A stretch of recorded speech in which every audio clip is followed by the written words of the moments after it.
Thank you for joining us today. My name is Adrian, and my co-moderator this morning is Dr. Kunoor Jain-Spangler. Our West Coast moderators are Dr. Judy, Chen, and Dr. Matt Martin. On behalf of the ASMBS Bariatric Surgical Training Committee, we'd like to welcome you to this inaugural edition of the Fellow Project Lecture Series.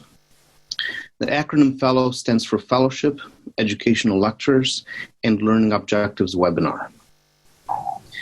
The series is designed to unify our didactic efforts and to standardize the cognitive portion of the Bariatric Surgery Fellowship curriculum. By providing high-quality lectures designed for the level of the Bariatric Surgery Fellow, we can more easily achieve consistency in training throughout our fellowship programs. Every fellow, every faculty member at any institution can take advantage of these lectures delivered by global content experts and leaders in the specialty of bariatric and metabolic surgery. The lectures are available live at 7 a.m. Eastern Standard Time on the first Friday of each calendar month, with a replay at noon Pacific Standard Time to accommodate our West Coast programs. The series is recorded and archived in the ASMBS Video Archive Library and can be reviewed at any time. This is not intended for fellowships to farm out their didactics, but to provide an opportunity for fellows and faculty to attend this interactive lecture series and foster further discussion and dialogue between trainees and mentors at their respective institutions. Please utilize the Q&A function of the Zoom application rather than the chat function and state your name and institution along with your question. We will select questions for the speaker for the 15-minute Q&A portion following the presentation. Before I introduce our topic and our speaker, I'd like to acknowledge the many individuals at the ASMBS who have worked tirelessly over the past few months to organize this lecture series. This has been a collaborative group effort by members of the Bariatric Surgery Training Committee led by Dr. Matt Martin and the remarkably committed staff of the ASMBS. Lastly, there has been no shortage of support and encouragement from the ASMBS leadership for that, and for that, we thank you very much. The large majority of our topics will focus directly on the various technical and medical aspects of caring for patients with the disease of obesity and metabolic dysfunction. The flexibility of our series, however, allows us to touch upon other important facets of our specialty in a focused and a timely manner. One such topic, which really necessitates our attention at this time in history, is that of social injustice and inequality. Over the past few months, we have all witnessed events reported in our news outlets that have jolted our immediate communities and have shocked our conscience. While we all denounce injustice, prejudice, and bias, that alone is not enough, and a dialogue within our training communities must be started to determine how action can be taken to allow something to be done on all of our parts to end any type of systematic discrimination of any kind. This is especially important in a specialty whose patients also endure in parallel discrimination for living with the disease of obesity. If anyone out there still believes that this topic is not worthy of our discussion today, I can assure you that you're going to be the most likely to gain and learn from today's presentation. Today we are honored to have Dr. Monique Hassan as a guest speaker. Dr. Hassan is a practicing bariatric surgeon in Temple, Texas at Baylor Scott & White. She completed her fellowship in advanced laparoscopic surgery and bariatric surgery at the Cleveland Clinic in 2018, and she also holds an MBA with focus in healthcare from the George Washington University. Dr. Hassan is the co-chair of the ASMBS Diversity Committee, and she will share her unique perspective on the importance of social justice and equality in our specialty. Monique, with the distinction of being our very first speaker of the series, welcome. Thank you very much for that, Dr. Dan. I'm honored today to speak. So So this is a great topic, and I think I first have to say it's a huge topic. And so obviously this is just a limited portion in my perspective on this. So I have no disclosures of any kind. So the first thing is that I want to say that the title of my topic is actually quite incorrect. And why do I say that? And that's because equality has to do with giving everyone the same exact resources. So for example, in that cartoon, 3 identical boxes are given to 3 people of different heights. It's an equal distribution, but it fails to consider that the tallest person doesn't need the box to see over the fence, while the shortest person could actually clearly use an extra one. Whereas equity involves distributing resources based on the needs of the recipients. So when the boxes are redistributed equitably, as seen on the right, all of the spectators can watch the game. However, in the most ideal situation would be liberation and justice, meaning that the obstacle is removed so that all the spectators can watch the game without supports or accommodation because the actual inequity has been addressed. The systematic barrier has been removed. So really, we should be talking about equity rather than equality. So here are some of the objectives of my talk. We'll talk a little bit about the obesity prevalence. We'll talk about racism, why diversity actually matters, what sort of representation we have in medicine, and some helpful strategies for going forward, as well as we'll do a wrap up and then the Q&A.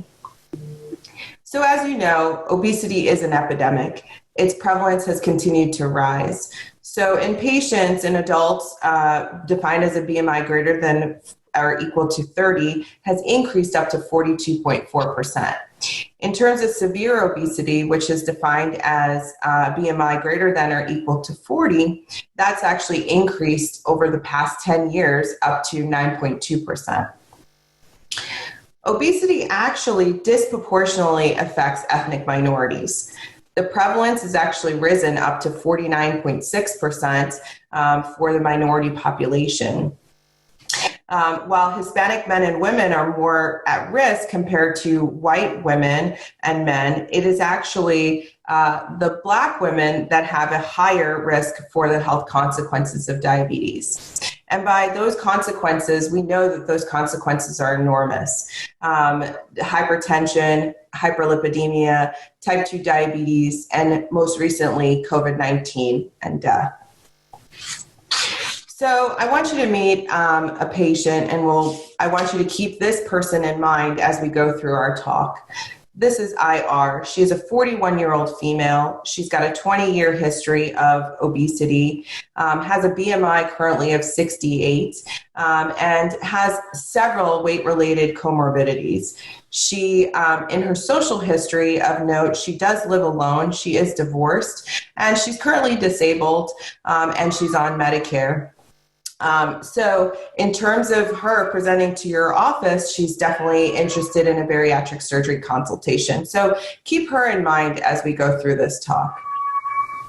So definitions of racism have included a belief that race is the primary determinant of human traits and capacities, and that racial differences produce an inherent superiority of a particular race. It's also been defined in the dictionary as a political or social system founded on racism. So, and then finally, also racial prejudice and discrimination. Well, I think you should keep in mind that racism often leads to the development of negative attitudes, i.e. that prejudice and beliefs, that stereotypes, towards the non-dominant or stigmatized racial groups, and the differential actual treatment or discrimination of these groups, both by individuals as well as the social institution. It's well documented that race is a factor in healthcare disparities that are not moderated by age, sex, and level of education. And racism is a determinant of these patterns of racial inequity in healthcare. So there are multiple components of racism and the ways in which these components can affect health. There's three distinct pathways that actually reinforce racial inequities in multiple domains of society and can confirm racial stereotypes and stigma. Those are institutional racism, cultural racism, and individual discrimination. The most important thing I want you to understand that these pathways are actually interrelated and they're also mutually reinforcing. So institutional racism is when the societal structures and policies actually reduce access for these individuals. So these unequal opportunities ultimately lead to poor health and in combination ultimately lead to higher morbidity and mortality for minorities.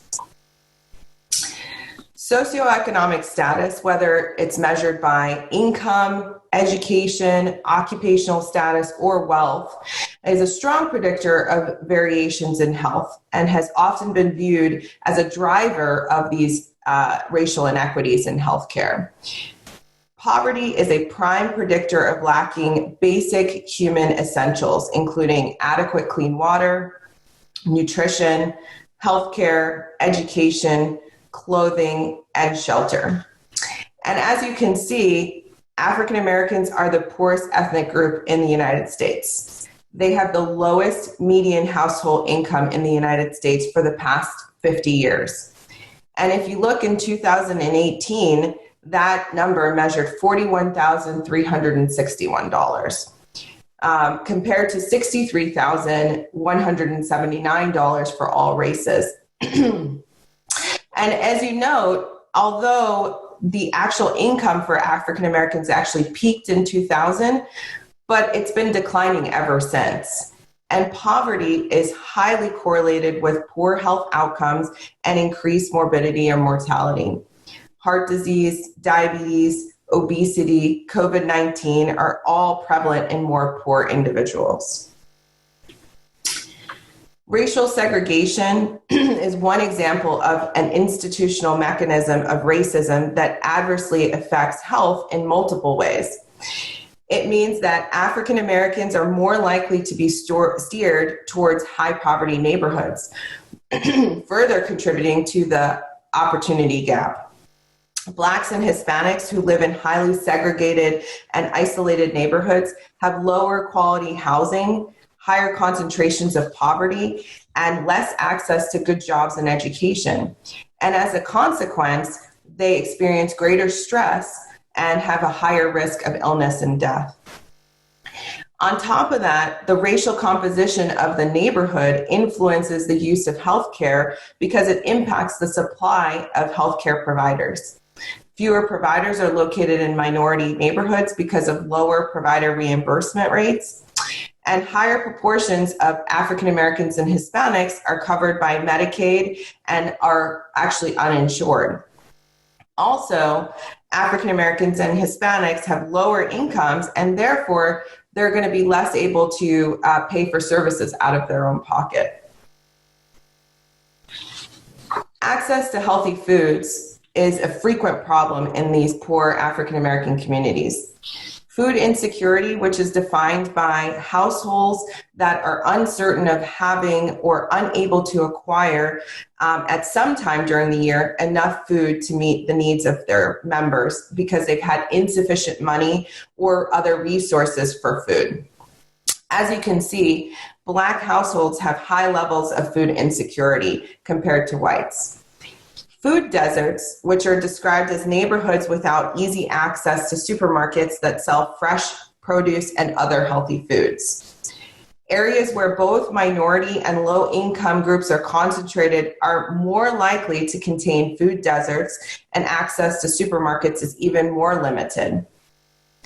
There's excess availability of high-calorie foods, particularly in these segregated neighborhoods that have a deficit in supermarkets and have an overabundance of fast food restaurants. Several studies have also documented that the food that's actually available in these poor neighborhoods is less fresh and of lower quality. these poor neighborhood, the people that live in these poor neighborhoods also consume fewer fruits and vegetables than people in middle income, racially integrated neighborhoods. And this is important because the consumption of leafy greens is actually associated with 14% reduced risk of type 2 diabetes. The two maps on the left show the proximity of full-line grocers to two groups for whom healthy food is often difficult to procure: low-income households and those without a vehicle, similar to our patient. So it's not surprising that the rates of obesity, as indicated in the graphs on the right, and diabetes are the highest in these poor African American neighborhoods. Physical inactivity also serves as a major role in the rising prevalence of obesity. In fact, lack of exercise is a leading contributor to the rapid rise of obesity in African American and Hispanic populations, particularly among women. Sedentary lifestyle contributes to cardiovascular disease, hypertension, type 2 diabetes, obesity, and hyperlipidemia. Several studies have found that higher neighborhood walkability was actually associated with lower rates of overweight, obesity, and diabetes. And as you can see in this study by Gordon Larson, they found that residents of low socioeconomic status and high minority neighborhoods have diminished access to physical activity facilities, and that greater access to such facilities is actually associated with reduced odds of being overweight. Healthcare access and insurance coverage has been a major factor that has contributed to racial and ethnic disparities.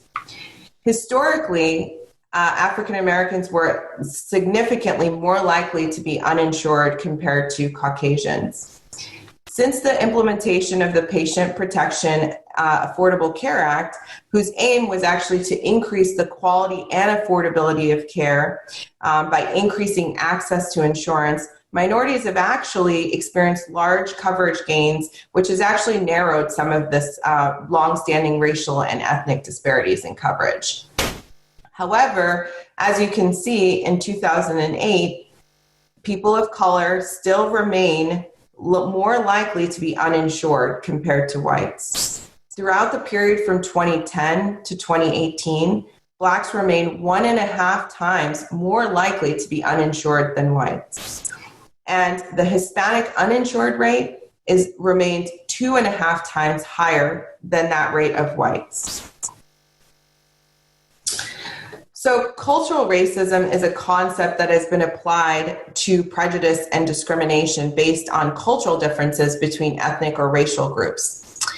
It creates a larger ideological environment within which the system of racism can flourish. It's the societal beliefs and customs that promote the assumption that products of white culture are more superior than those of non-white culture. It can initiate and sustain racial prejudice and negative racial stereotypes that can lessen the support for policies and can trigger health-damaging psychological responses. And it can also facilitate explicit and implicit biases that restrict access to healthcare. So cultural racism is likely to be a major contributor in negative stereotypes and the absence of positive emotion for racial groups that can shape the policy preferences of the larger society.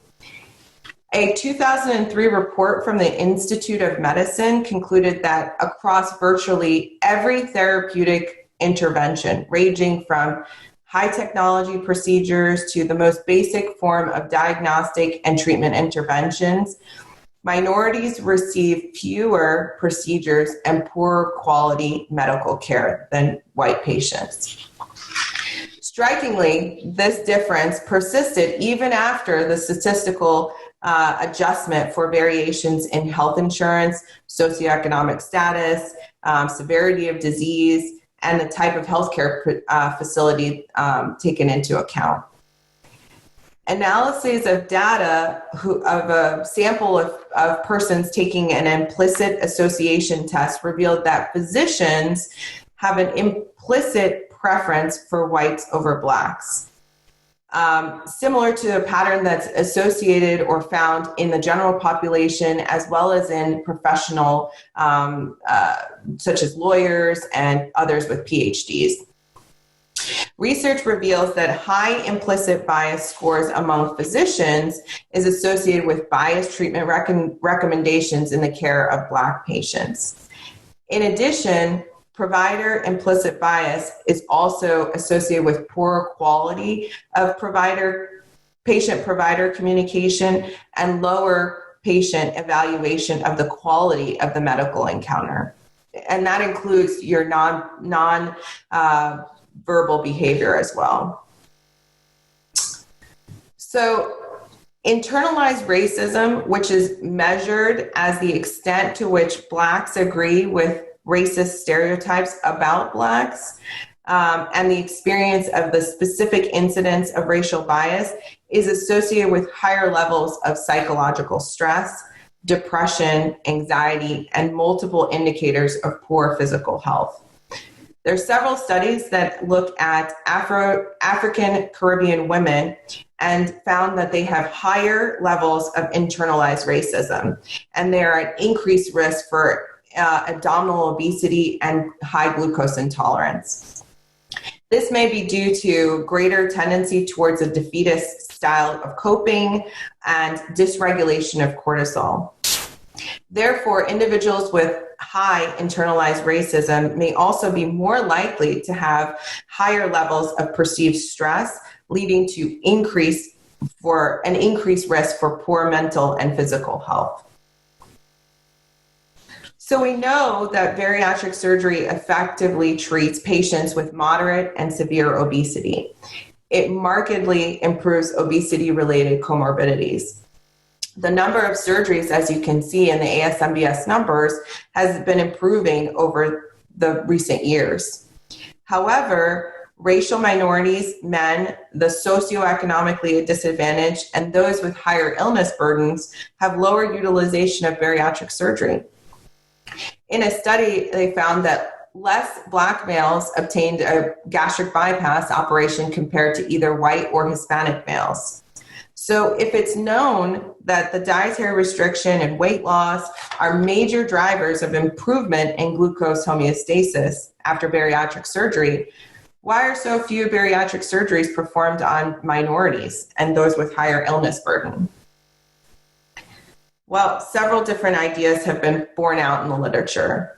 One has to do with quality of life, and that Black patients are uninterested in surgery due to their perceptions of weight and weight loss. We and colleagues found that in their sample of patients, only 34% of patients who had actually heard of bariatric surgery had actually considered it. Men were less likely than women, and African Americans were less likely than Caucasians to even have considered the surgery. However, if it was recommended by their doctor, men were as willing, and African American and Hispanic patients were actually more willing to consider bariatric surgery than their respective counterparts. Nevertheless, only 20% of patients reported being recommended for bariatric surgery by their doctor. And African Americans and men were less likely to receive this recommendation. Racial differences have been regarding recommending surgery were largely explained as high perceived risk of bariatric surgery. And interestingly enough, financial concerns were uncommonly cited. When looking at this study, they found that there was no association between race and ethnicity with those patients who actually proceeded with actual bariatric surgery. What about insurance? So Johnson Mann and colleagues found that Hispanic patients were less likely to be referred at their institution for bariatric surgery, even when they were listed as self-pay. And several studies have also found that a higher percentage of Black patients who were eligible for bariatric surgery compared to their white counterparts received still less surgery. So more surgeries were performed on white patients with greater median incomes and private insurance. So another reason for poor underutilization is outcomes. So in this study, they found that weight loss was significantly greater in Caucasian patients compared at 6 months after surgery. This one found that only race was associated with a higher risk of postoperative complications. And then this study found that in a review of the MBS equipped data, that African American patients who undergo Roux-en-Y gastric bypass or sleeve gastrectomy had higher incidence of longer operative times, increased rates of major complications, and increased utilization of the hospital resources. And finally, this study revealed that Black patients undergoing bariatric surgery in Michigan had higher rates of 30-day complications and resource utilization and experienced lower weight loss at 1 year than matched cohort of white patients. So this is probably related to our implicit bias or unconscious bias. We recommend less because we think that they're not going to do well. So, individual discrimination. Stress is a psychological demand that's placed on the body when one must adapt, cope, or adjust. We know that the hypothalamic axis is activated in response to stressors perceived as uncontrollable or stressors that involve some sort of threat. And it has been frequently implicated in a key biological pathway by which discrimination has led to poor health. Discrimination can lead to an exaggerated physiological response, both momentarily and long after a discriminatory event. Due to the stress response, this axis then leads to increased levels of cortisol. Long-term activation of the stress response system can disrupt almost every body process and increase numerous health problems. So the experience of specific incidents of racial bias is associated with higher levels of psychological stress, depression, anxiety, and multiple indicators of poor physical health. When traumatization is due to experiences of racism, it's called racial trauma.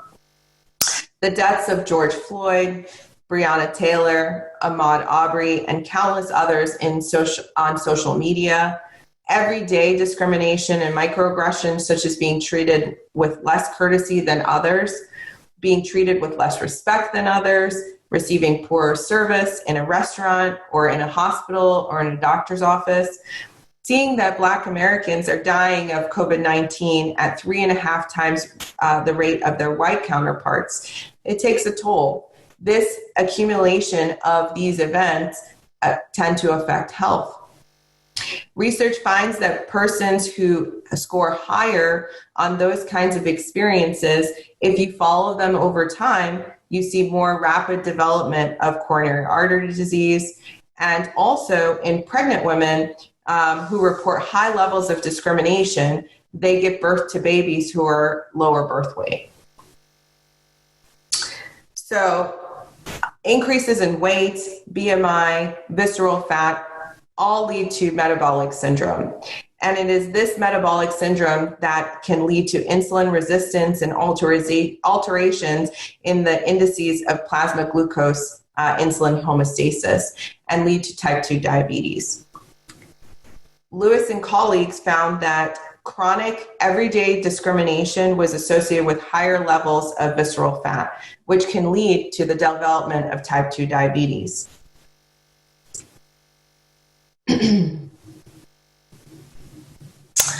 Mistrust of the system. If you look at history, it has revealed experimentation on slaves, involuntary sterilization, unethical practices such as those exhibited in the Tuskegee syphilis study and the Manhattan Project. Distrust of the medical system, healthcare professionals, and treatments, it's not unreasonable. Research revealed that persons who are experiencing racial discrimination are 2 to 3 times the odds of being less trusting of healthcare systems.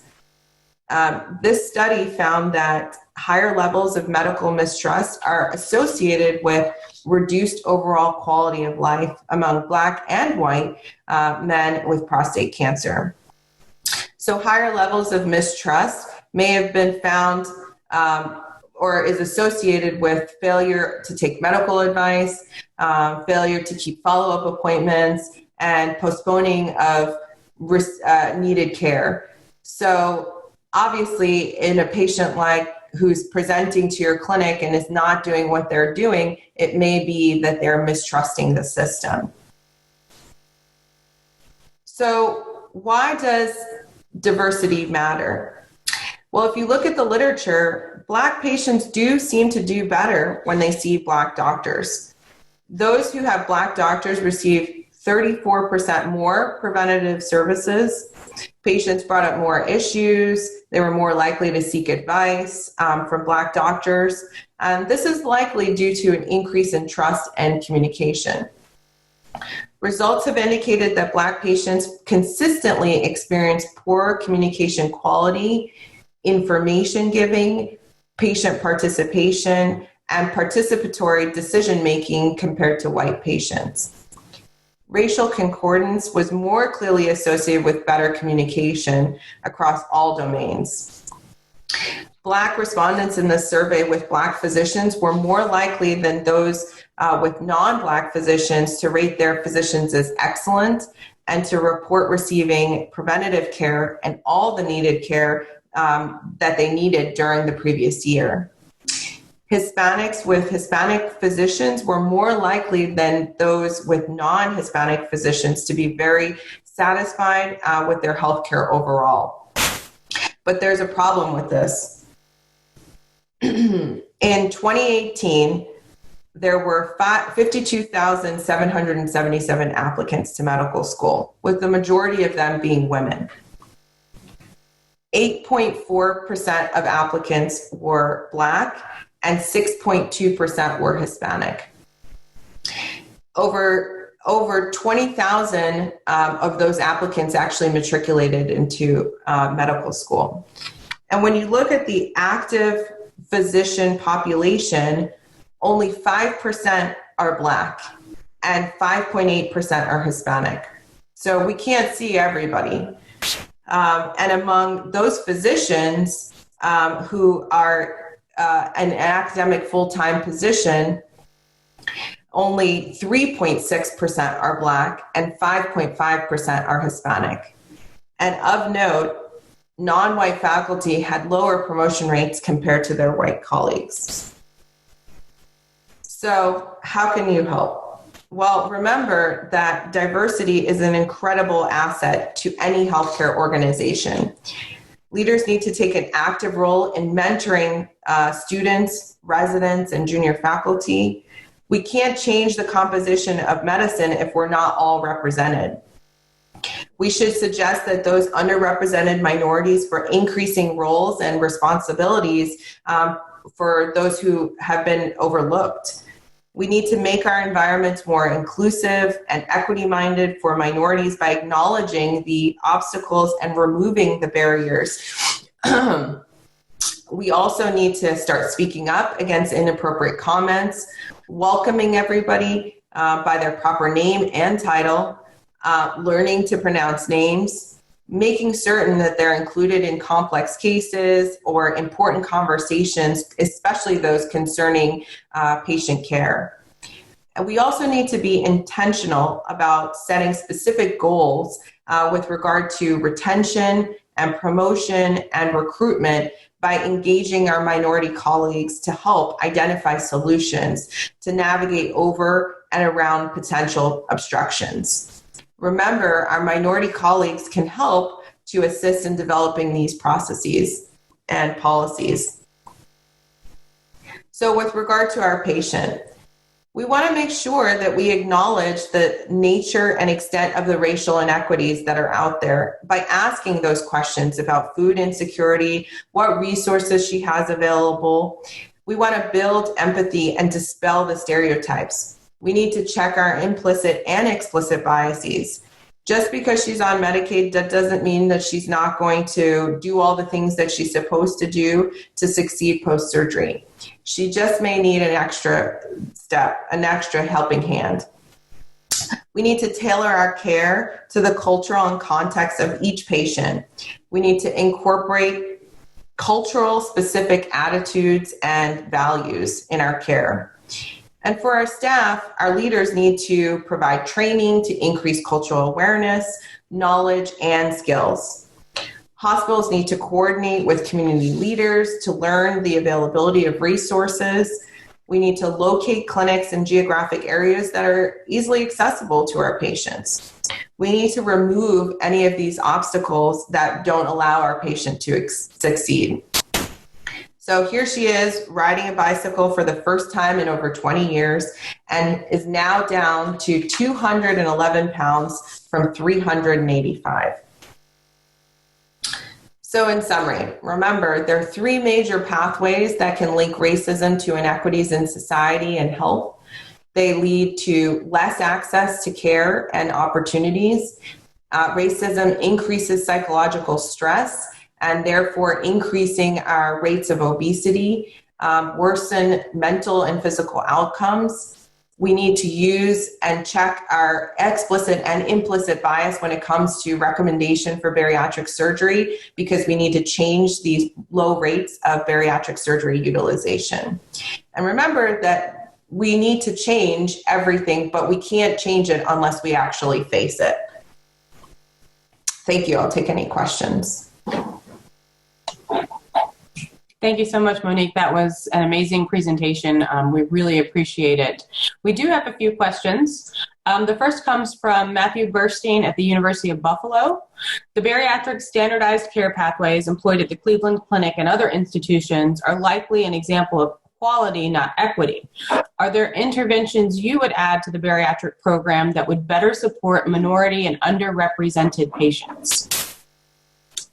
So, great question. Thank you, Dr. Burstein. I think that one of the things that we need to remember is that we need to help with our community outreach. The biggest part, I think, for all of our patients is not just in terms of the actual surgery itself. They can present for their surgery, but once the surgery happens, it's the lack of follow-up, difficulty with transportation, difficulty getting access back into our system, and just kind of dismissing the patient because they've gained a few pounds and they have food insecurity, and so therefore they can't pay for their all their protein shakes or things like that. So those are parts that I would actually add to a comprehensive program, making sure we have good outreach and good communication with our community centers.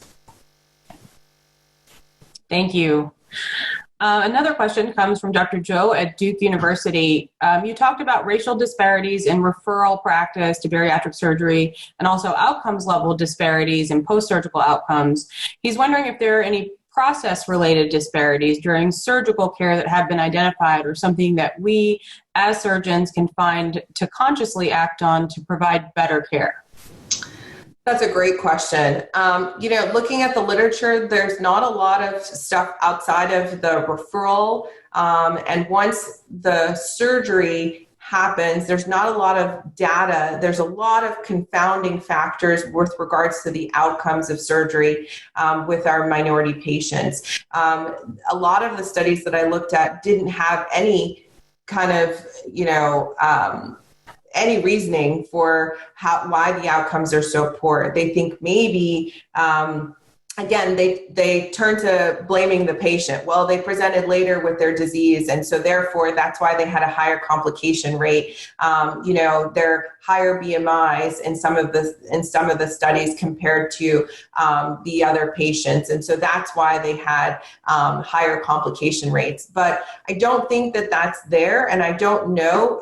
Each individual hospital has their own process that they're going to go through post-surgery. So there's no specific things that we could, that's the hard part of this and this topic. It's really hard to really define all those minute things. So another question from Duke from Dr. Moffitt. I was left wondering how we can reduce barriers to access and increase health literacy in minority neighborhoods. Would ensuring basic tools like reliable internet connection allow us to keep closer communication and ensure patients are following along the intended course? Yeah, I think that that's certainly a great idea. And I think also it also starts with primary care, meeting with our primary care colleagues and making sure that, because a lot of times, you know, the bariatric patient may come and see us once a year. However, you know, primary care physicians see their patients a little bit more regularly. They have a really developed relationship with those patients. So I think a lot of the outreach and constant communication can be achieved through the primary care, through their primary care providers. I would probably say that's probably the best way. Reliable internet access is great. However, how many of those patients have a smartphone? How many of them actually have a computer or a laptop at home that's going to be able to connect with you via video chat? So we're assuming that they have those things when, you know, the one thing that they're worried about is putting food on the table. Thank you. Another question, this is a touchy one. Dr. Hill, I don't know the institution, but how would you approach a colleague or superior who is displaying signs of bias? That is definitely a really difficult question. My personality tends to, first of all, I would definitely check that person. My personality tends to lean towards a more, joking manner. And so I tend to turn things around in a question. And so, you know, when people say things like, oh, she's on Medicare, we can only do a sleeve on this patient because they're not going to follow up. I'm like, well, so is the policy that we do sleeves on all of our Medicare patients? And I usually say it back to them that way. And then they're like, oh, you know, they start to reel back because they're like, oh, that kind of is a silly comment. So that's probably how I would address it. Oh, Monique, so that's an interesting point that a lot of people may have a false sense of what their level of implicit bias is. Mm-hmm. So for all of us, well, we may think that we're on the right path when in reality we may have some implicit bias that we are not aware of. Is there a way for us to test ourselves, see where we're at, and see what we can do to improve on that? Well, I think engaging your minority colleagues is certainly helpful. I think that, we're all biased. Everybody has biases. And, you know, the issue is the biases that affect our patients that are going to change our provider recommendations. And that's where the problem is. And we're not perfect. No one's perfect. And I think that we have to open ourselves up to more diversity. If you don't have diverse friends, then you might have biases. And so you have to open yourself up to other cultures. Being on Facebook and having just the same people over and over on your timeline, you should probably look and see if you have any diverse friends, and that might help you to improve some of your diversity. If you have said comments like, I have a Black friend, that's probably, indicates that you might have some sort of biases. So I think that just trying to open yourself up and having conversations with people, your minority colleagues or people that are in your life that are different than yourself is really important. I'm going to follow that up with a quick comment and a plug for one of my good friends, Dr. Butch Rosser. Dr. Rosser is professor of surgery at the University of Central Florida. But through the University of Buffalo, from where we had our first question today, he is doing some tremendous work on this topic for those who have interest. He's also working on the finishing touches of a book chronicling his perseverance growing up in the 1950s in rural Mississippi and overcoming all the prejudice in that environment, but also overcoming supermorbid obesity through bariatric surgery. And his book, the working title that he's using right now is Big and Black in America, and one surgeon's story of perseverance through the decades, and how he has become truly one of the most prominent surgeons in minimally invasive surgery. So that's just something to look forward to as it comes out in the next few years. I do have another question. This is from Dr. Chumakova-Oren, also at Duke. Two-part question. Are we aware of how diverse the bariatric surgeon group is nationally, given that certain specialties are more diverse than others? And you clearly have shown us why that is important. Additionally, how are insurance companies recognizing these disparities? Is there a lower threshold for minorities to be approved for bariatric surgery given their worse outcomes from obesity-related diseases? And if not, should there be? Yeah, so that's a great question. The first part is that our specialty, unfortunately, it's very small. It's not very diverse. There, and especially not very many Black Black men or Hispanic men in terms of bariatric surgeons. And if you go to the ASMBS annual meeting and look around, you'll see that it's not that diverse. And two, I think that would be a great, action for the PAC, obesity PAC, that we should, lower threshold, just like in Asia, there's a lower threshold for Asians who have a BMI of 30 and have diabetes. It's the same exact thing here, that we should, African Americans, Hispanic patients, people of color that have lower BMIs, maybe if we treat them earlier, maybe their postoperative outcomes or complications would be less because we would be treating them earlier. Great. Well, thank you so much again for an amazing lecture. We really appreciate your waking up so early to be with us, and hope to see everybody at the next First Friday. Thank you. Thank you, Kunoor. And also Dr. Kelly Hazley from Ohio State sends her congratulations for a great presentation, and is letting us know that another way to understand our own biases is to take the IAT test, or implicit association tests, that are found free online.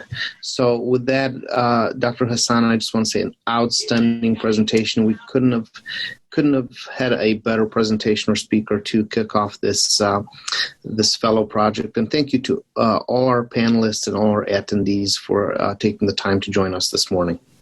Thank you. Dr. Bruce in El Paso, Texas. Your efforts are appreciated, and of course, patients appreciate the support. What can patients do to better advocate for themselves as well as their minority patient counterparts? Yeah, so I think the first thing would be to educate themselves. I think that would be the first thing. And then I frequently tell patients who end up coming to me after multiple times of hearing that bariatric surgery isn't going to work for them, or it's not a possibility, is that, they need to find somebody who is going to be an advocate for them as a primary care provider. So they just need to not take no for an answer, and basically just not give up basically not give up the fight in terms of advocating for themselves. If they know or they want something in terms of weight loss and weight loss surgery, then they need to continue to push for it and push their primary care providers. That's great. Yes, advocacy is so important. The second question is from Dr. Fearing. And the question is, what verbiage can we use to ask about food security without sounding insensitive? Yeah, that's a really great question. I think you can ask, have you ever had any issues with regards to it being comfortable or feeling that you can feed your family? Do you have any concerns regarding that? And then that opens up the conversation. And I think, honestly, that's a question that we fail to ask patients very frequently. And, we tend to ask our patients here where I am in Texas whether or not they can afford to buy protein shakes. And a lot of them are very open and say, well, I'm not going to be able to afford it until my next paycheck. And then we start to lay out to them what the costs are going to be for bariatric surgery and this whole process. And then we say, if we need to find the resources for you to afford this, then let's do that. And then we work closely with social work or case management in order to do that. But I think it's a question that we need to not be afraid to ask, because I think patients would like, I think that would be a burden off of them if we ask that question, because they're thinking we're telling them about protein shakes and doing all these things and paying for medications and vitamins, and the costs are adding up in their head. And so I think it would really help if we did ask them. Yeah, absolutely. I think I continue to try to make sure that I am very thoughtful about how I ask questions, but it's a continuous learning process. Right. Absolutely. Yeah. In regards to our next question, it is from, and I apologize for any mispronunciations as well, of course, Dr. Alimi from Stanford.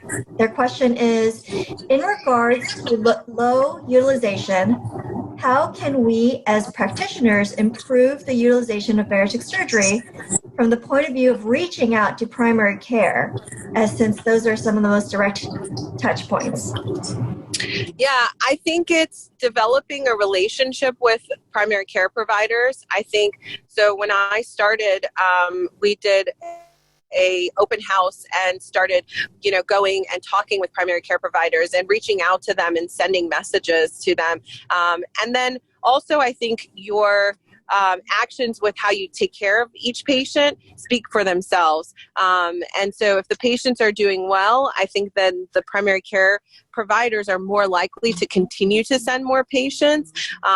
But I think it starts with just a simple message. Do you know about that we offer bariatric surgery? And being willing to once a month come and sit and talk with them and tell them about the advantages of bariatric surgery. For example, that bariatric surgery is useful in pseudotumor cerebri. Infertility, those kinds of things that they wouldn't think to send a patient for. I think that would be a great opportunity to do that. Our next question is again from, sorry for name pronunciation, Dr. Kajasi from Houston, Texas. It's not really a question, it's actually a statement. And so for providers interested in making a difference by providing quality bariatric care and access for minorities, they feel strongly that we all need to accept Medicaid and Medicare patients. So it sounds kind of like there may be, different models and practices that might not be accepting all patients. Right. And I think that in and of itself is a form of discrimination, even though we say it's for whatever reason in our practices. But I think that, to rule out this segment of population because of their insurance status or their payer status I think it adds to the discrimination. Yes, we have that issue here in Texas where we not every practice takes Medicare and Medicaid patients. My practice fortunately does. And so we see a lot of patients traveling from long distances just to come to see us because of the fact that where their home bariatric practice or their local bariatric practice does not take their insurance. So I think that is a form of discrimination. And I think you're absolutely right. We ought to be able to take any payer status, Yeah, that's, there's a lot of layers, I think, in regards to some of the challenges, not just getting surgery in general, but finding care after establishing, or moving from place to place. It is a challenge. So there's lots of layers to that question, which I think is an important one to consider. Looks like another question from, sorry, a few comments, but there's a new question from Dr. Zhu at the University of Washington. And so his question is, clearly the field of medicine and surgery in general is still working to improve the diversity of its workforce. However, what can we do as metabolic surgeons to specifically help increase the diversity of our workforce and mentorship and recruitment for a more diverse future? Well, this is just a plug for the ASMBS Diversity Committee, so you can join the Diversity Committee. That would be the first step. Both Judy and I are on that committee, and I think that that would be a great first step to do that. But I think it also starts with, when you're in the operating room and mentoring medical students and residents and showing them how diverse and the rewarding aspects of bariatric and metabolic surgery. And I think that if you're excited about your everyday and, the challenges that come with bariatric surgery, I think then more residents and more students are going to be interested in our specialty. And I think it starts with that. I think it also starts with being more open and recruiting from places that you wouldn't normally, having fairs at historically Black colleges or universities at their medical schools in order to actively recruit minorities, I think would be a great step.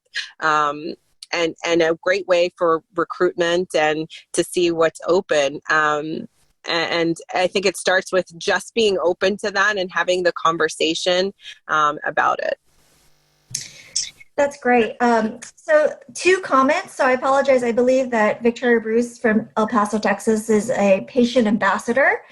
And so she has a suggestion for one of the questions we had earlier, which basically is they can also, it looks like at her program, they've created a system where she goes and she is out to talk to physicians as well as physician referral managers to meet PCPs and teach them about the bariatric program. So, I think it's on many layers, not just the integrated team, the surgeons, but also patient advocates. So that's really a great opportunity to think about being innovative and reaching out to our colleagues.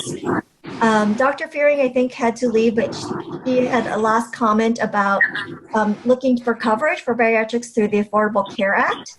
And as Dr. Hassan mentioned, I think with the ASMBS, there are multiple committees that I think every fellow here should look through, go onto the ASMBS website, and there are opportunities for advocacy as well as diversity, which, as she mentioned, we're both on. And so I think those are great resources for us to continue this conversation and keep, I think, the attention to this very important matter.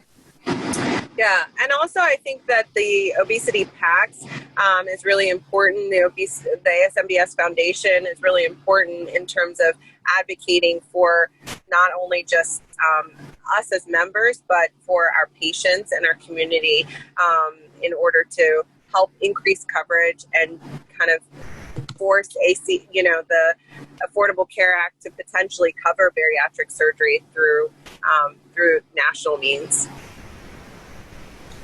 Yeah, well, that is it for the Q&As. And so I'll hand it back over to Dr. Dan, but thank you, Dr. Hassan, for a long day and just having your